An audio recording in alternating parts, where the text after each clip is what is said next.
नैमिषारण्य क्षेत्र जहाँ निमिष फरको पनि साह्रै महत्त्व रहेको छ। यस्तो स्थानमा सौनकादि 88,000 मुनिहरूलाई सुत पौराणिकले श्रवण गराइरहनु भएको यो गरुड पुराण अन्तर्गतको प्रेतकल्पको कथा गरुड पुराण कथा। भगवान विष्णुले आफ्ना अनन्य शिष्य भक्त गरुडजीका प्रश्नमा उत्तर दिनुभएको र बनेको यो कथा आज हामी द्वितीय दिनमा प्रवेश गरेका छौँ। चौथो अध्यायमा आज हामीले हिजो छोडेका थियौँ कथा।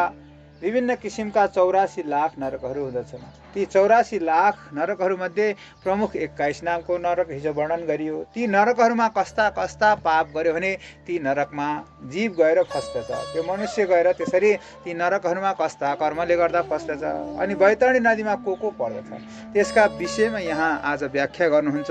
गरुडजी प्रश्न गर्नुहुन्छ, हे भगवान, हे केशव, हे प्रभु, कुन यस्तो पाप गर्नाले पापी नरकका बाटाहरूमा जाँदछन् र कुन पाप गर्नाले बैतरणी नदीमा खस्दछन् र कुन पाप गर्नाले नरकमा पर्दछन्? त्यस्तो पाप कस्तो किसिमको पाप गर्नाले त्यस्तो भोग्नु पर्दछ सो सम्पूर्ण वर्णन मलाई बताइ बक्स्योस्। भगवान भन्नुहुन्छ, हे गरुडजी, शुभ कर्मबाट विमुख भएका, जो सदैव अशुभ कर्ममा गर्नमा तत्पर भएका, सधैँ अशुभ कर्म मात्र गर्नमा लागेका छन्, त्यस्ता किसिमका पापीहरू एउटा नरकबाट अर्को नरकमा पर्दछन्। 84 लाख नरकहरू मध्येमा एउटा नरकको दुःख भइसकेपछि फेरि अर्को नरक पार गर्दै जाँदछन् र एउटा दुःखबाट अर्को दुःखमा एउटा भय अर्थात् एउटा डरबाट अर्को डरमा प्राप्त हुँदछन्। ती सम्पूर्ण रूपमा धर्म आचरण नगर्ने पापीहरू त्यस्तो गतिमा प्राप्त गर्छ। जो धर्मात्मा छ, जो धर्म आचरण गर्दछ, त्यस्तो गर्नेवाला पुरुष धर्मराजको नगरमा अन्य ढोकाबाट प्रवेश पाउँदछ। पूर्व, पश्चिम र उत्तरको द्वारबाट उसले धर्मराजको सभा भवनमा दिव्य सभा भवनको दर्शन गर्न पाउँदछ। तर ती पापीहरू जो छन् तिनी चाहिँ दक्षिण मार्गबाट गएका जो पापी छन् तिनी त फेरि यमको आज्ञाले विभिन्न किसिमका 84 लाख नरकहरूको भोग्नु पर्दछ।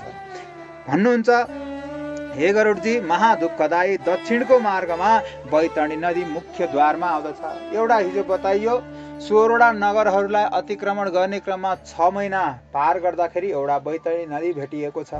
जहाँ ती 16वटा नगरहरूलाई घुम्दै पार गर्दै जाँदा त्यो बैतरणी नदी तरेर गइसके पनि अर्को बैतरणी नदी आउँदछ कहाँ? नरकको मुख्य द्वारमा।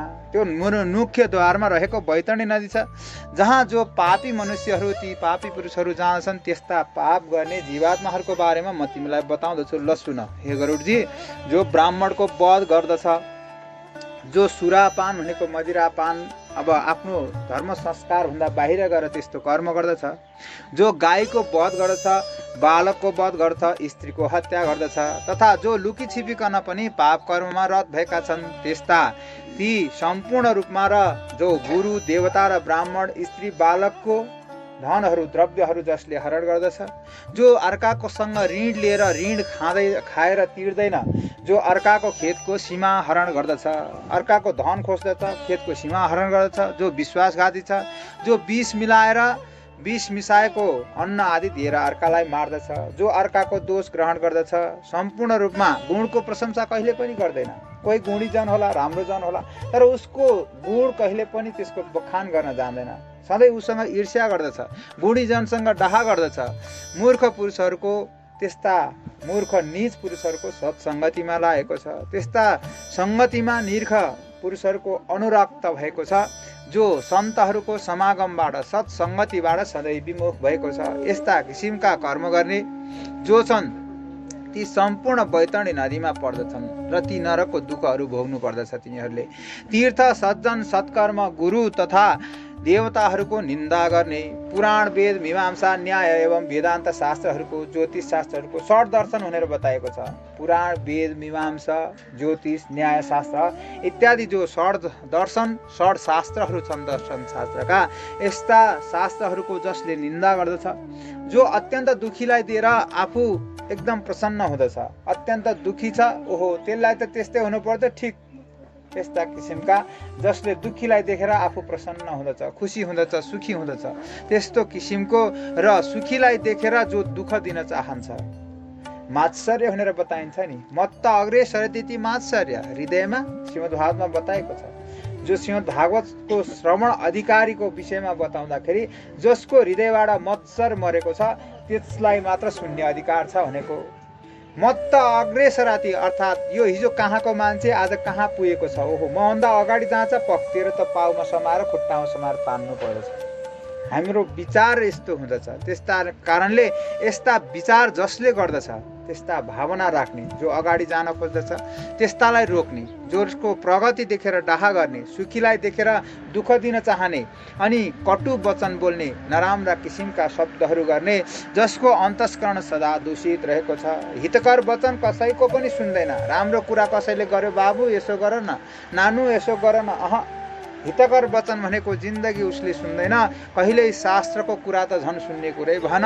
जो जड भएर पनि आफूलाई महान ठान्दछ, मूर्ख छ, जड छ, केही पनि थाहा छैन, तर आफूलाई विद्वान ठान्दछ, पण्डित ठान्दछ, त्यस्तो किसिमको कर्म गर्ने पाखण्डीहरू, पापहरू धेरै बटुलेपछि पाखण्डी हुँदछ। एउटा मात्र पाप होइन, पापै पापको खण्डै खण्ड, त्यस्ता पापै पापको खण्डलाई बटुल्ने भएको त्यो पाखण्डी, त्यो अनि अधर्मी धेरै पाप गरेको हुनाले दिनरात रुँदै त्यो यममार्गको बाटोमा लाग्नु पर्दछ।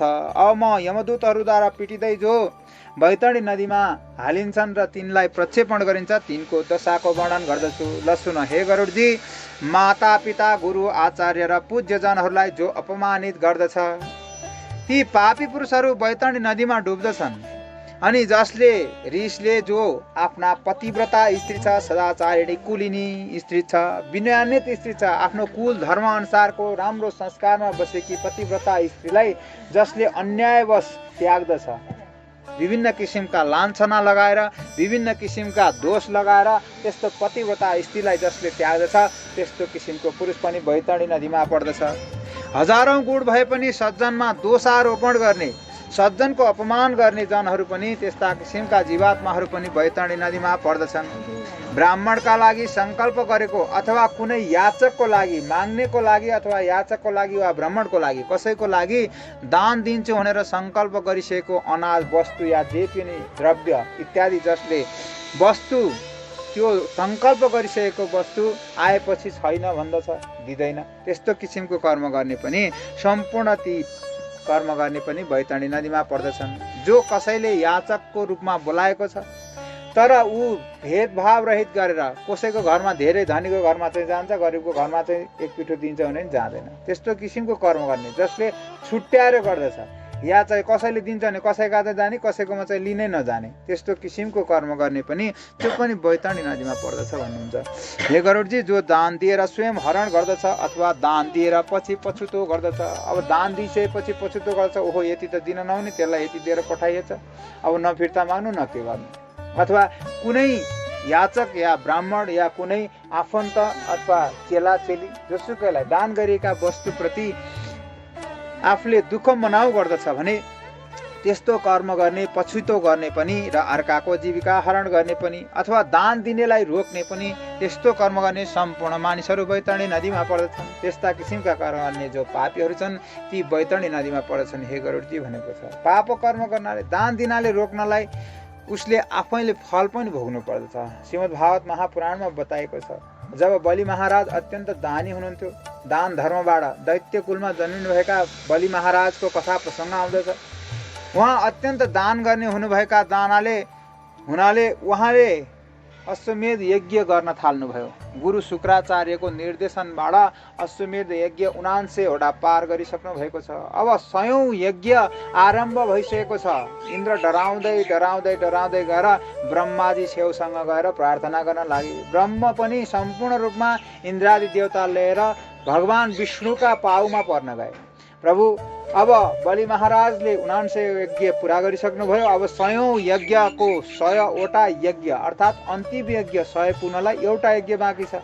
एउटा यज्ञको पूर्णाहुति भएर यज्ञ पूर्ण भयो भने त इन्द्रले आफ्नो पदवी छोड्नु पर्दछ। प्रभु, मैले यो पदवी पनि, स्वर्गको अमरावती पनि सम्पूर्ण रूपमा दैत्यराज बलिलाई सुम्पनु पर्दछ। कत्रो डर छ इन्द्रलाई पनि। अनि त्यस कारणले गर्दा भगवान भन्नुहुन्छ, ठिक छ तिमी नडराऊ, म त्यस्तो हुन दिन्न, तिम्रो पदवी खोज्न दिन्न। वामन अवतार लिनुभयो भगवानले। 52 बालक एउटा ब्राह्मणको बटुक भएर यसरी अवतार लिएर जानुभयो।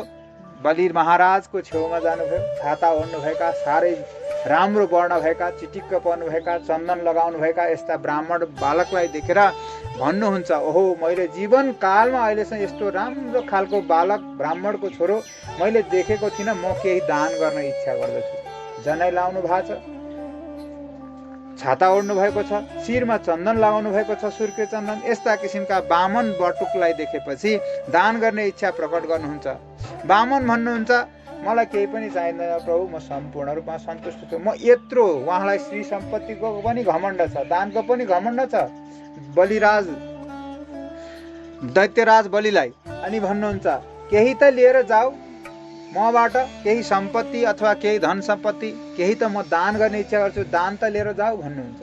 त्यसो हो भने महाराज मलाई 3 पाउ पृथ्वी दिइबक्सोस्। ओहो मेरो यत्रो राज्य श्री सम्पत्ति हुँदा जम्मा जाबो 3वटा पाउ पृथ्वी, त्यही पनि 3वटा कुल्चेको पाउको धुलोको 3वटा पृथ्वी माग्दैछौ तिमी, यत्रो श्री सम्पत्ति लिएर जाऊ न। होइन प्रभु, मलाई त्यही 3वटा भए पुग्दछ। शुक्राचार्यलाई ज्ञात भयो यी स्वयं विष्णु भगवानको अवतारी पुरुष हुनुहुन्छ, भगवान स्वयं आउनु भएको छ माग्नलाई 3 पाउ पृथ्वी। त्यस कारणले गर्दा हे बलि तिमी दान नगर। अब दान गर्नलाई रोक्न लाग्नु हुँदछ, सम्झाउनुहुन्छ, बुझाउनुहुन्छ, कयौं प्रयत्न गर्नुहुन्छ। बलिराजले मैले हृदयले सङ्कल्प गरिसकेको छु, केही त मैले दान गर्नु पर्दछ, अब म दान नगरिकन छोड्दिनँ गुरुदेव भनेपछि तेरो सर्वस्व नाश हो, यति शुक्राचार्यले भन्नुभयो। र आफ्नी पत्नीद्वारा कमण्डलुबाट पानी खनाउन लाइयो। बलिराज हातमा कुश र जौतिल लिएर सङ्कल्प पढ्दै हुनुहुन्छ, अब 3 पाउ पृथ्वी दान गर्न लाग्नु भएको छ। कमण्डलुबाट चाहिँ जल झार्दै हुनुहुन्थ्यो, टुटीमा गएर शुक्राचार्य सानो रूप लिएर गएर बसिदिनु भयो। पानी त झर्दै झर्दैन। अब कमण्डलुबाट पानी नझरेपछि के रहेछ त यो, पानी नझरिकन सङ्कल्प हुँदैन, पूर्ण हुँदैन। जौतिल कुश पानी पनि चाहिन्छ, अब बिना पानीले सङ्कल्प कसरी गर्ने। एउटा कुशको टुक्रा निकालेर यसो छेडिदिनु भएको थियो कमण्डलुमा, अनि शुक्राचार्यको आँखो एउटा फुट्न पुग्यो। आफूले दान दिँदा रोक्दाखेरि उहाँले एउटा आँखै गुमाउनु पर्यो, अन्धो भनिन्छ। त्यस कारणले शुक्राचार्यलाई शुक्र ग्रह अहिले पनि अन्धो छ भनेर भनिन्छ। त्यस कारणले गर्दा यसरी त्यहीँबाट अन्तर्धान हुनुभयो। यस्ता किसिमले दान जुनिँदाखेरि पनि नरोक्नु, त्यसले गर्दा ऊ पनि बैतरणी नदीमा पर्छ। उसले जीवनकालमै पनि त्यस्ता दुष्कर्म गर्नाले उसले आफैले भोग्नु पर्दछ भन्नुहुन्छ। जो यज्ञको विध्वंसक छ तथा कथालाई जसले भङ्ग गर्दछ, कथा भइरहेको छ, खासाखुचुक बाउ गरेको छ, जुरुको उठेको छ, हिँडेको छ, अथवा विभिन्न किसिमका यावत कुराहरू छन्, कथा भङ्ग गर्दछ।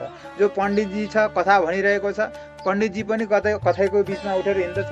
यस्ता किसिमले त्यस्तो कथा भन्ने जसले भङ्ग गर्दछ, चाहे वक्ता होस् चाहे श्रोता होस्, यदि कथा भङ्ग गर्दछ भने, अथवा कसैको खेतको सीमा आलीलाई जसले काट्दछ, गोचर भूमिलाई जसले जोत्दछ, गौचरण पहिला हुन्थ्यो, अब त अहिले गौचरण सकिसक्यो, गौचरण भूमिमा जसले जोत्दछ भने, बाली नाली लगाउँदछ भने, त्यस्तो किसिमको कर्म गर्ने ती पुरुषहरू सम्पूर्ण रूपमा बैतरणी नदीमा पर्दछन्। जो ब्राह्मण भएर पनि विभिन्न किसिमका वस्तुहरू खाँदछ, अर्थात् खान हुने अथवा नखान हुने, त्यस्ता किसिमका मदिरा सदिरा इत्यादि माछा मुसु जसले खाँदछ नि ब्राह्मण भएर, त्यस्तो किसिमको खाने।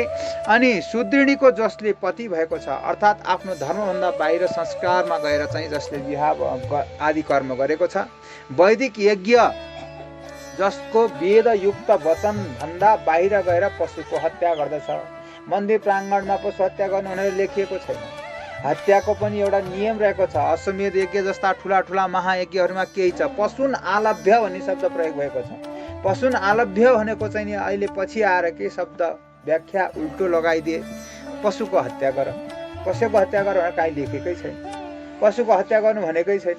तर वैदिक यज्ञमा कुनै कुनै यस्ता यज्ञ छन् जसमा चाहिँ दिनहुँ हुने हत्या हिंसालाई रोक्नको लागि वेदव्यासले लेखिदिनु भएको छ एउटा शब्द पशुन आलभ्य। दिने हुने हत्या हिंसा बचोस् र ती जीवहरूको रक्षा होस् भनेर कुनै महायज्ञ भयो भने त्यस्ता पशुहरू मात्र, निश्चित पशुहरू मात्र मार्यो, थोरै भनेर यो शब्द लेखिदिनु भएको। अनि मन्दिरै पछि काट्नु भनेको छ, लेखेको छ पशुन आलभ्य, काट्नु भनेको छन्, काटेका छन्।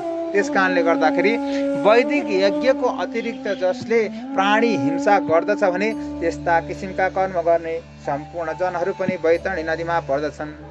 जो ब्रह्म कर्मबाट भ्रष्ट भएको छ, जो आफ्नो वर्णाश्रम धर्ममा बस्दैन, विभिन्न किसिमका अखाद्य वस्तुहरू खाँदछ, जसको निरङ्कुश स्वभाव भएको छ, जो शास्त्रहरूको अध्ययनबाट रहित भएको छ, जो आफ्नो धर्म अनुसारको, आफ्नो संस्कृति अनुसारको, आफ्नो वर्णाश्रम अनुसारको शास्त्रहरू कहिले पनि अध्ययन गर्दैन, त्यसबाट रहित भएको छ, त्यस्ता जनहरू पनि बैतडी नदीमा पर्दछन्। जो शूद्र भइकन पतित छ, कर्म कस्तो गर्छ? पतित गर्दछ। कसैलाई ब्राह्मण, कसैलाई शूद्र भनेर वर्णाश्रम धर्म कहीँ पनि छुट्याइएको छैन, न वेदमा लेखिएको छ। ब्राह्मणोस्य मुखमासीत् बाहु राजन्यः कृतः उरुत दश जदैचः पद्व्यागो शूद्रो अजायत।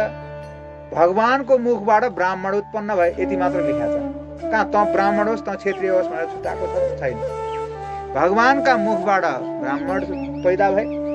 क्षेत्रीयहरू जो रक्षा गर्न जन्मिएका छन्, ती रक्षा गर्न जन्मिएका क्षेत्रीयहरू भगवानका बाहु भुजाबाट, हातहरू पाखुराबाट जन्मिए। ब्राह्मणस्य मुखमासीत् बाहु राजन्यः उरुत दस्य, तिग्राको स्थानबाट व्यापारीहरू जन्मिए, वैश्यहरू जन्मिए। र शूद्रहरू पैतालाबाट जन्मिए, पाउबाट भगवानको। यति मात्र खुलाइएको छ मन्त्रमा, त्यहाँभन्दा धेरै खुलाएकै छ।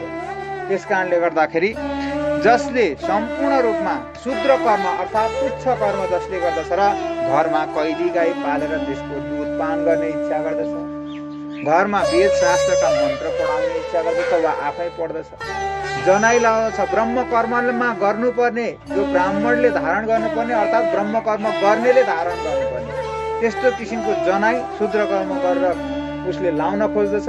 जो ब्राह्मणीलाई आफ्नो पत्नी तुलाउनमा लागेको छ, त्यस्तो किसिमको कर्म गर्ने त्यो शूद्र पनि निश्चय पनि त्यो बैतडी नदीमा पर्दछ।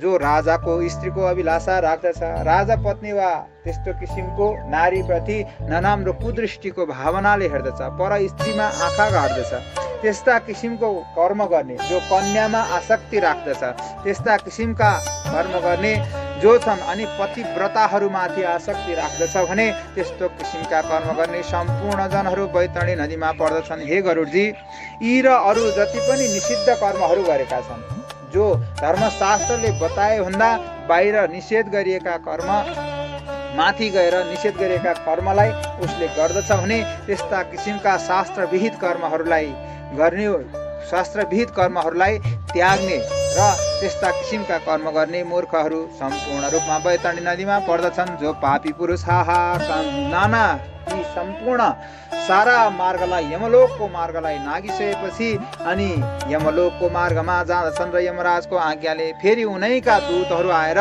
ती पापीहरूलाई विभिन्न किसिमका बैतडी नदीमा प्रक्षेपण गर्दै अनि नरकहरू, ती बताएका नरकहरूमा लगेर फालिदिन्छ। यस्ता किसिमका कर्मलाई कसैलाई विभिन्न किसिमको कर्म यसरी गरेका छन् भने तिनीहरूले त्यस्तै भोग्नु पर्दछ। हे पक्षीराज गरुडजी, मुख्य नरकहरूमा धुरन्धर 21 नरक मैले हिजोको अध्यायमा नाम बताएको थिएँ। ती 21 नरकहरूमा यस्ता किसिमका दूतहरूले तिनलाई लाँदछन्। बैतडी नदीमा ठुलो कष्ट भोग गरिसकेपछि प्रक्षेपण अर्थात् त्यसलाई पखालेर फेरि नरकमा लगिन्छ। नरकमा लाने बेलामा पहिला त्यहाँ एउटा सिमलको रुख आउँदछ। त्यो सिमलको रुखमा ठुलो दुःख भोग गरिसकेपछि जब त्यो सिमलको रुखबाट झर्न लाग्दछन् अनि नरकमा फालिन्छ।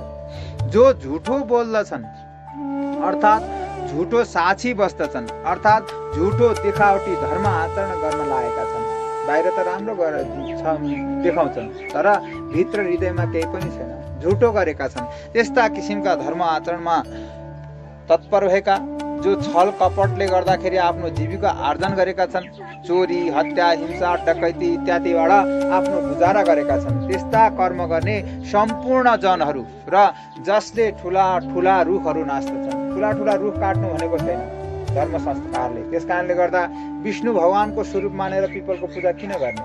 विज्ञान सम्मत कुराहरू पनि धेरै छन्। ठुला ठुला रुखहरूले धेरै अक्सिजन दिन्छ वायुमण्डलमा, धेरै राम्रो किसिमको स्वच्छ हावा दिन्छ। त्यस कारणले गर्दा ती रुखहरू काट्न निषेध गरिएको छ। जसले ठुला ठुला ती रुखहरू काट्दछ, वन जङ्गलहरू नाश गर्दछ, जसले राम्रा किसिमका बगैँचाहरू, त्यस्ता ठुला ठुला बगैँचाहरू जसले नाश गर्दछ, त्यस्तो किसिमको कर्म गर्ने र जो व्रत तीर्थलाई मान्दैन, व्रत तीर्थलाई त्यागिदिन्छ, यो व्रत भनेको के हो, तीर्थ भनेको के हो, धर्म भनेको के हो, त्यस्तालाई त्यागेर सम्पूर्ण रूपमा नराम्रो आसक्तिले स्त्रीको उपभोगमा लागेको छ, विधवा कन्या इत्यादि स्त्रीमा लागेर नीच कर्म गर्न लागेको छ भने त्यस्तो कर्म गर्ने सम्पूर्ण त्यो सिमलको रूपमा दुःख भोगेर अनि फेरि नरकमा जानु पर्दछ। जो स्त्री छिन्, आफू स्वयं पतिव्रता छैनन्, पतिमा दोष लगाउँछिन् सधैँ।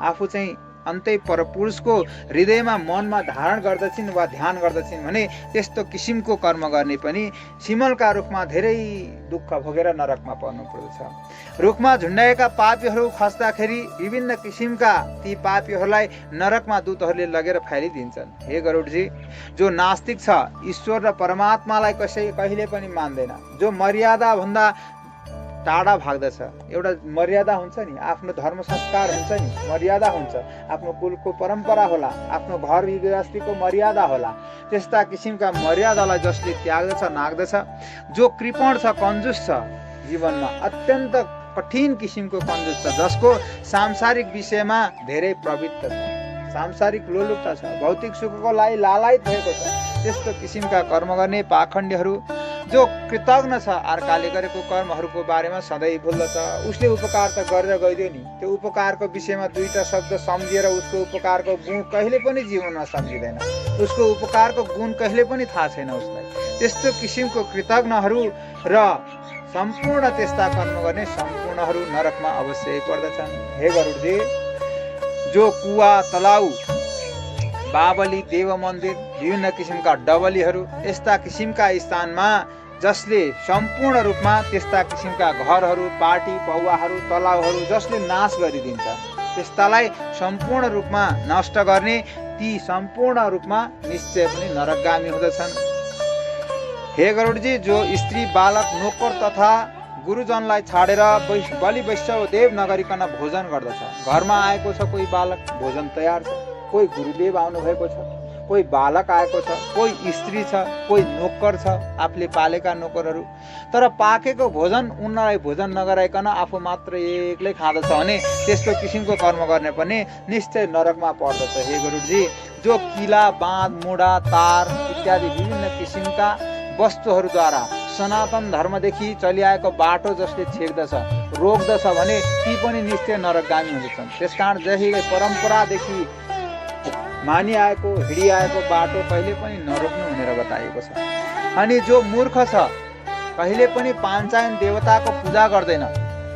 पाञ्चायन देवता शिव, विष्णु, सूर्य, गणेश यस्ता किसिमका पाञ्चायन देवता र अनि जो गुरुदेव हुनुहुन्छ, गुरुदेवलाई पनि कहिले पनि जिन्दगीमा मान्दैन भने यस्तो किसिमका विद्वानजनहरूको पूजा गर्दैन भने यस्तो कर्म गर्ने सम्पूर्ण ती पापीहरू नरकमा पर्नु पर्दछ। ती 84 लाख नरकहरू मध्ये कुनै नरकमा ती पनि जाँदछन्।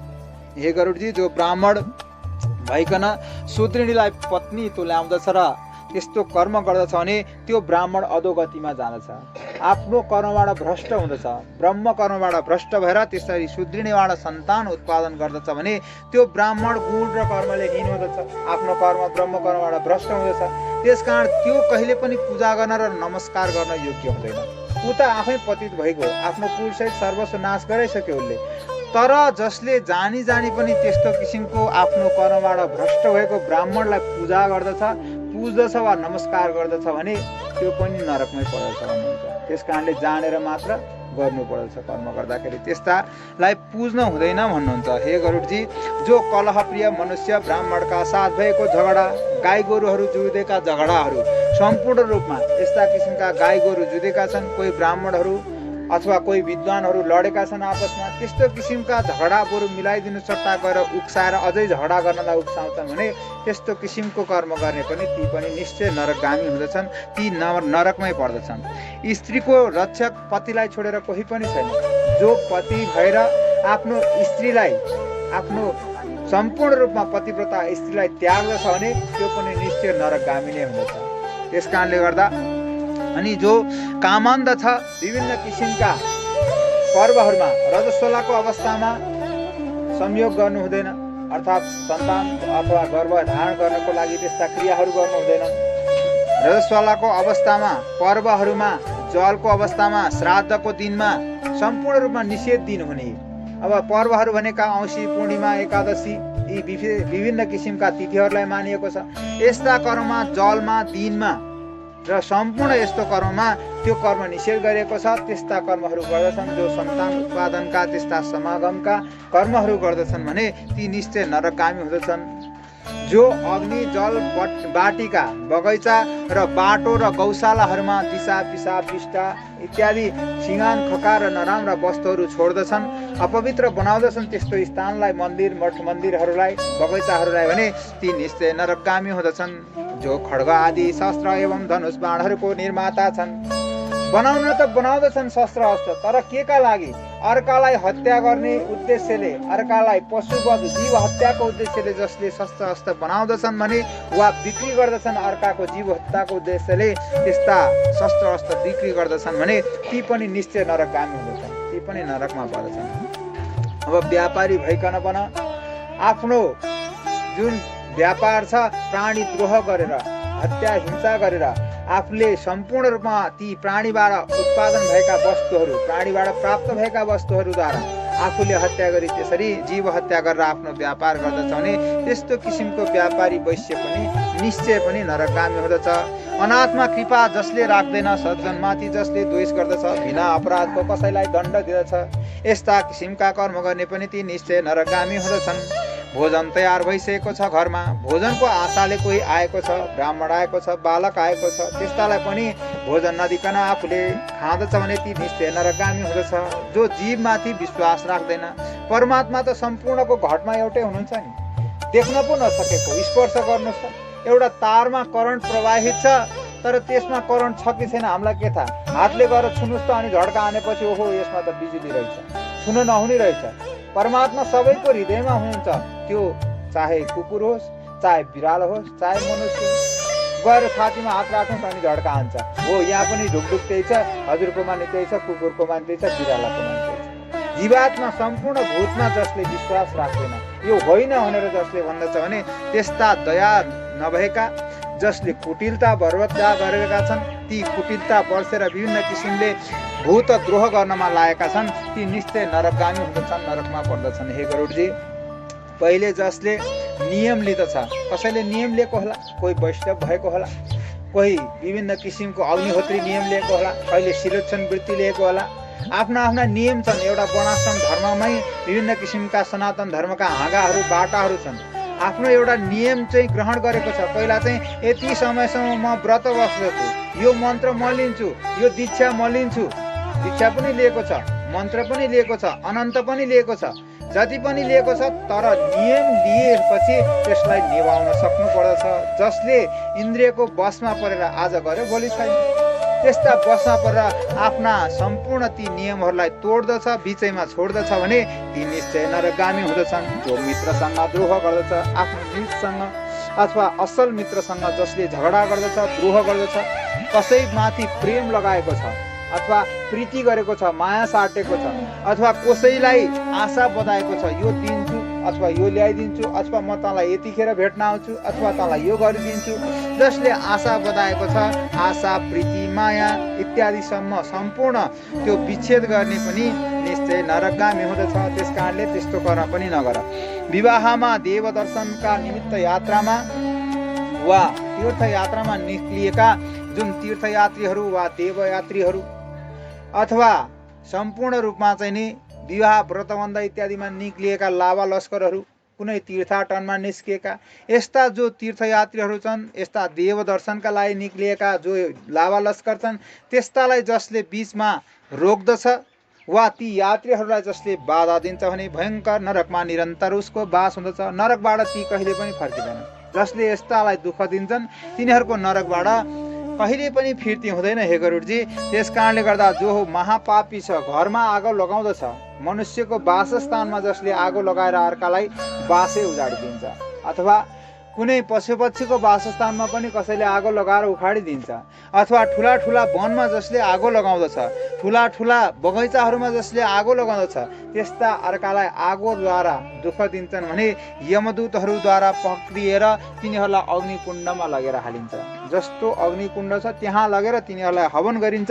अनि जब अग्निले शरीर डढ्न लाग्दछ अनि शरीर डढेपछि उसले शीतल छायाको याचना गर्दछ, शीतल छायामा बस्न पाए हुन्थ्यो भन्ने त्यो पोलेपछि त्यो पापीले त्यस्तो माग्न थाल्यो भने यमदूतहरू उसलाई 80 पत्र वनमा लगेर फ्यालिदिन्छन्।